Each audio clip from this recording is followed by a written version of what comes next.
How could you not know you had another son? How many women have you slept with? 5? 6? 273. But this ain't about sex, no sir. It's about love. And sex. Hey, hello, how do you do? Shady Doorags here.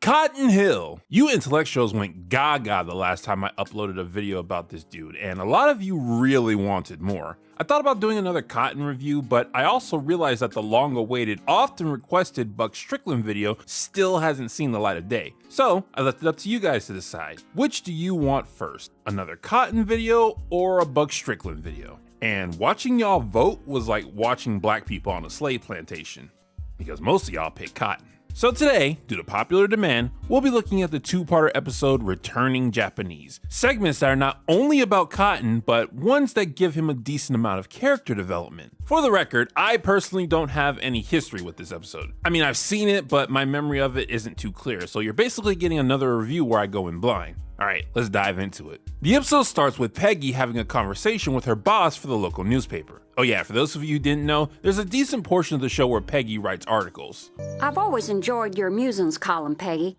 I'm sorry our readers prefer more ad space. Ah, welcome back, hilarious King of the Hill. I missed you. Peggy tries to pitch an idea to her boss that will allow the paper to pay for her vacation.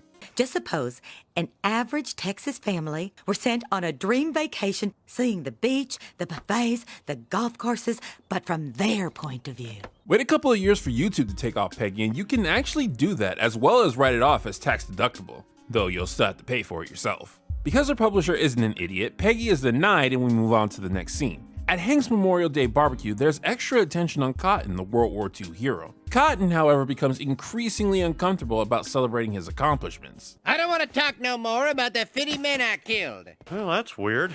My dad loves telling his war stories. Now, if you're not caught up, you're probably thinking Cotton's softening comes a bit out of nowhere. However, that's because some context is missing. This two-parter premiered at the end of season 6, and earlier in that same season, there were multiple Cotton episodes that both strengthened his bond with Hank as well as softened his heart a bit. Cotton might even be getting some therapy given what happened in the episode Unfortunate Son. Thinking about it, season 6 probably has more character development for Cotton than any other season. The point is though, Cotton feeling the way he does was set up, it was just done in previous episodes. Anyway, when Hank sees that Cotton is dealing with something, he jumps at the opportunity to help him since he's always wanted his father's approval. So Hank and the boys talk in the alley about how to best approach the situation. John Redcorn set up a New Age healing center out by the highway. I bet he's got a sauna. I could stand to sweat off a few pounds here and here. What are you talking about, Bill? You look great. A bit of an out-of-character comment there. Dale is usually the first person to insult Bill. Hank and the boys agree to Dale's idea and head to John Redcorn's to release some stress with Cotton. Well, some of the boys. For some reason, Boomhauer is left out of the majority of this episode. In fact, I think he only has one line. Boomhauer! Boomhauer, please! Would you take in Hank's paper? Yep. The men head to Redcorn's sweat lodge where they begin to experience personalized spiritual messages from their psyche. As someone who briefly studied under a psychologist and loves examining metaphors, this scene was fun to watch and break down. Bill, you're headed full speed down a path filled with unhealthy pleasures, and it will be the death of you. You were naked in that vision because you display no shame about doing this to others even when shame is there. Was it good for you too, baby? I wonder what that means. Well, Dale, it could mean one of two things. Either A, you're in an unhealthy love life with your exterminator business and it will eventually lead to your death, or B, you have an awful, awful, awful wife. Eventually we get to Cotton's vision and he begins to see all the men he killed during the war. This has the opposite effect intended as Cotton freaks out and blames Hank. So now that Hank has had his chance, it's Bobby's turn to reach out. Who's that? A lady you saved during the war? I didn't save her, I killed her husband. I don't know what I need anymore, boy. I'm feeling bad for all the things I've done to the Japanese. I got to get back over to Japan and apologize. But how am I gonna get there? And it's here that Peggy's setup from earlier comes into play. Bobby tells Peggy she can use Cotton's situation to get the paper to pay for a trip to Japan, but Peggy shoots it down believing there's no story there. This part makes too much sense to me. Bobby has been studying entertainment, specifically comedy, and we see he's got a talent in that department. Him being able to come up with a good story to get funding while Peggy not only can't, but thinks his really good pitch is awful feels so on point. Peggy does wind up pitching Bobby's story to the paper, and it works. The Hills are going to Japan. So the family prepares themselves for the summer vacation and... Believe me, I'd rather go to Denton to fix his problem, but there's no Japanese there. I checked the phone book. Oh no. Racial jokes. My weakness. Okay, I'm packing forks for the family. If anyone loses their fork, we may not be able to replace it, so be extra careful. Hills, stop! You're gonna get me canceled. Will my pork pockets work in their microwaves? No, they will not. It's a different frequency.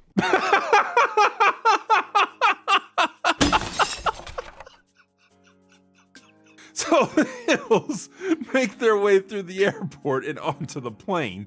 But throughout the trip, Cotton has war flashbacks and thinks he's under attack. He panics so much they have to tranquilize him until the plane lands. Be careful, he may have shifted during flight. So a man can survive in there, but a dog can't. The Hills make it to Japan with some local media covers there to greet Cotton. However, Cotton freaks out again because he wants his apology to be private. How am I gonna get past the paparazzi? I don't want that poor widow to think I came over here just to become a Japanese TV star. Yeah, so my dad's still on the plane. He had to use the lavatory and said he might be a while. Hank, I don't remember leaving a duffel bag on the plane or even owning a duffel bag. Hank, can't you keep that other bag of yours shut too? I mean, sound plan, but where did Hank get that duffel bag from? I'd say he pulled it from his magic satchel, but that would be ironic. So now the Hills are in Japan. Surely no shenanigans can come from this. And now, Hank. All right, I'll do the handle, you do the card. Ready? Say what you want about Peggy and Hank, but these two were made for each other. After settling in, Hank goes to help Cotton begin the hunt for the mystery woman. But before they get started, Hank laments how proud he is of his father, and because of the atmosphere, you can tell this means something to both of them. The two men are about to complete their tender moment when there's a knock on the door. Here is a map for the address you requested and pants. Good Lord, this wallet woman isn't some mystery. You slept with her, didn't you? A lot. She's no widow and you're no gentleman. You're a dirty old man. And to think I almost shook your hand. Wait, what? But he told that fake story to Bobby. Cotton actually likes Bobby, and I can't recall a time where he's ever tried to manipulate him. This doesn't make any sense. Cotton had no reason to lie about all this. This is not the story I sold to the Arlen bystander and already wrote on the plane. But this story's even better. Bobby once again proving he's better at Peggy's job than Peggy is. Yes, I would not be surprised if they turn this article into a movie. Hollywood's not going to want to make a picture about an adulterer. Too easy. With Hank upset, Cotton asks Peggy for pictures of Hank and Bobby so he can tell his former flame what his life has been like. And it's here Hank realizes his mistake. Even though Cotton may have lied, it wasn't so he could just sleep with someone. This has all been about Cotton finding someone he once loved and catching up with them, which, while not what they came to Japan for, is still a gentlemanly thing to do. Because of that, Hank heads after Cotton to encourage and fully support him. And now Hank and Cotton finish up a long-going arc between them. Thanks for coming, Hank. You're a good son. That might not mean much to you plebs who keep watching my videos without checking the source material, but to anyone well aware of Cotton and Hank's history, this is one of the most meaningful moments they've shared throughout their entire lives. So finally, Cotton gets ready to greet the woman he left behind. Well, Hank, you might want to get the sole survivor for help because it looks like you're next on the Institute's list. My name is Junichiro. Junico? Juniper? Junichiro.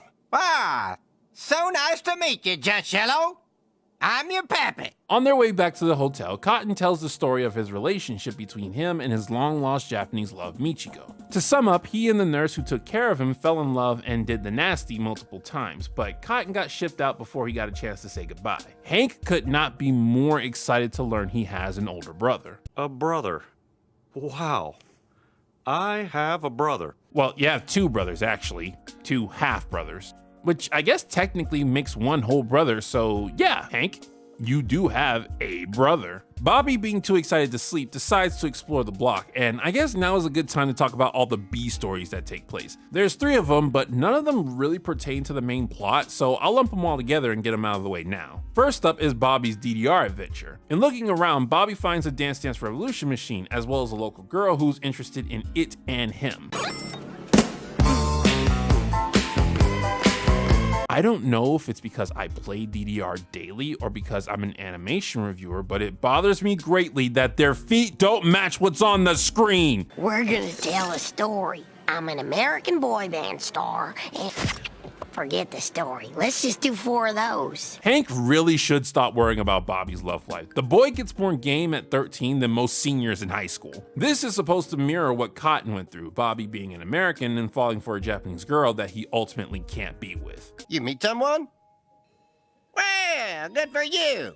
Try to get a foot massage. They got a knack. I have no idea if that's an actual stereotype, and the part of me that finds this hilarious doesn't care. Next up for the B stories is Dale and Bill's break-in. While still in the States, Hank asks the boys to take in his paper for him while he's away so burglars won't know the house is empty. Dale and Bill do this, but notice that even without the paper, the house still looks like no one's home, which makes them do more and more ludicrous things just to make sure the house looks lived in. And remember that weird comment Dale made earlier? What are you talking about, Bill? You look great. Well, it keeps going. Give me your shirt. Okay.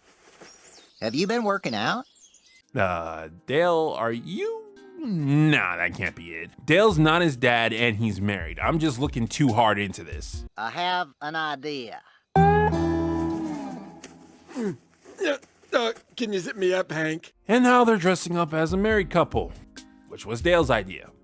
Listen, I am too mature to make the obvious joke that you guys want me to make here. Nothing is going on between Bill and Dale. They're just 2 idiots, and there isn't any out-of-context comment that'll make me think otherwise. And I cannot open the door as I am making love to my wife, Peggy.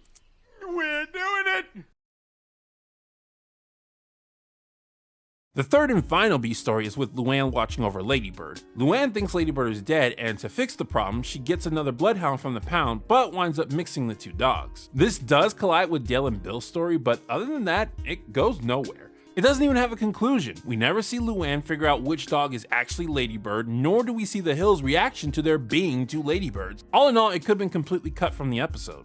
Back to the plot, Cotton invites Michiko and Junichiro out to eat. Hello, Michiko.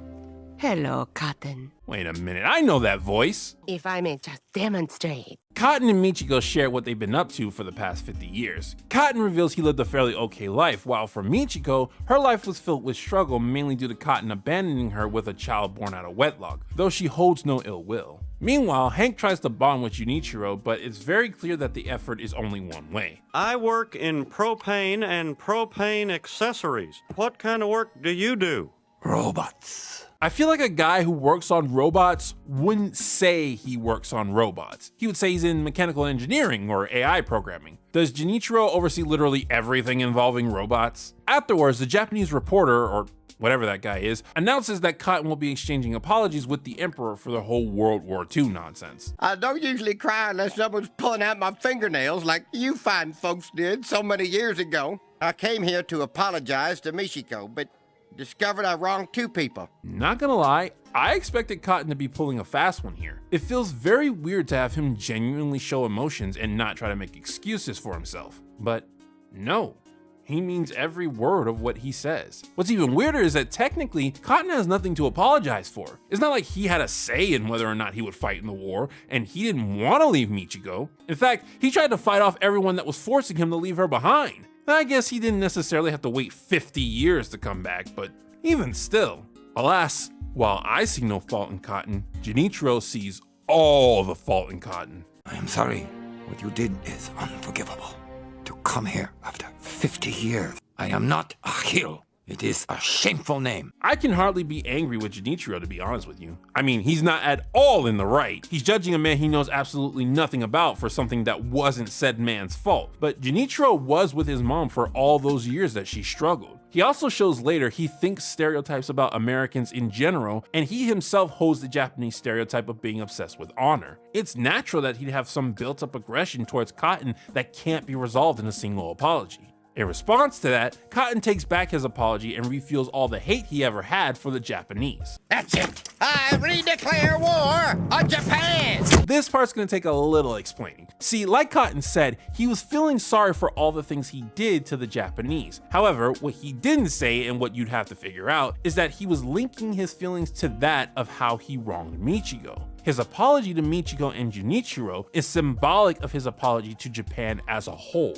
But since Junichiro not only rejected the apology, but also insulted Cotton, in his mind it was like Japan itself doing both of those things, and now he seeks revenge on it. And Cotton figures out that the best way to do that is to literally spit in the Emperor's face. Junichiro, our dad's missing. He never came back last night. I like to think that security told Hank he didn't have to wear safety gear since this is an emergency, but Hank insisted he do so anyway. Hank explains to Junichiro that if they don't find Cotton and stop him, it'll be bad news for everyone involved. And when he winds up on the news, everybody's gonna find out he's your dad. And that's gonna bring you great shame, I tell you what. Ooh, an opportunity to get on my soapbox. So Hank here demonstrates something I really wish more people would understand when it comes to empathy, and that's understanding what other people value. Hank needed Junichiro's help, but realized that Junichiro doesn't care about the same things he does. So he used something Junichiro does care about, his honor, to convince him to his side. I know that sounds like common sense, but I see everywhere, even in my own comment section, where people are arguing strictly from the point of view of things they care about, rather than what the person they're arguing cares about. If you're talking to a Logos guy, ethos and pathos aren't going to work. So Hank and Junichiro wander around town looking for Cotton. What is wrong with these people? Why won't they talk to me? What do you expect? Running around like crazy cowboy? It's not Texas. Shoot off guns, pow, pow, pow. It sounds more like Portland, but okay. In Japan, you do not raise voice and speak to people without proper introduction. Shitsurishimasu. Kono otoko o mitara, nenmashite kure. Hai, wakarimashita. I guarantee you there's someone watching this video going, yep, that's exactly how it is in Japan, and at the same time someone else going, wow, that is so offensive. After some time searching, Hank and Junichiro grab a beer to recharge their batteries, and it's here that some unexpected bonding happens. Robots are clean, efficient, reliable. That sounds like propane. I wonder if they ever made a robot that runs on propane. No. But they could. No joke, I really like this part, as it demonstrates a realistic way two people warming up to each other might connect. Also, it's very metaphorical. Throughout their trip, Hank and Junichiro become closer, understanding the benefits of each other's ways and customs. Hank learns that politeness and patience take time now, but can come in handy in the long run, while Junichiro learns that sometimes improvisation and rudeness is required during dire situations. Honestly, for the lesson the episode is trying to teach, it didn't need Hank to understand Junichiro, just for Junichiro to understand Hank. But I think it was a good idea to have them both learn something, because otherwise it could easily come across as the show saying America is superior to Japan. With the way it's actually done, it more so says that both cultures can learn something from each other. Eventually, Cotton's sons do catch up with him at the event with the Emperor, and Junichiro makes his peace. There is no shame in being a heel. Hank taught me that. And so, with Junichiro letting go of his hate for Cotton, Cotton in turn lets go of his hate for Japan. King Toto, even though you took my shins and I took 50 of your boys, no hard feelings. And that was Returning Japanese. While there are notable problems like plot holes and wasted time, it's still a really enjoyable two-parter. The comedy is on point, there are so many really good metaphors making for good showing rather than telling. It teaches a very good lesson about understanding the lifestyle of others, including those you feel have wronged you, and demonstrates the benefits of letting go of the past. But of course, the thing most people care about is Cotton having a genuine moment to better himself and his relationship with others. Like I said, when someone who acts awful begins to turn around, that means a lot to people, even their fans who like to see them be horrible. Most of us know what inevitably happens to Cotton and that he loses some character development along the way. But with episodes like these, we can say that he definitely did have moments where he did his best to become a better person. And before you type anything in the comments, yes, I didn't say anything about that one joke because spoiling every joke in a review is tacky. This has been Shady Doorags. So long. Farewell. That Vita saying. Goodbye.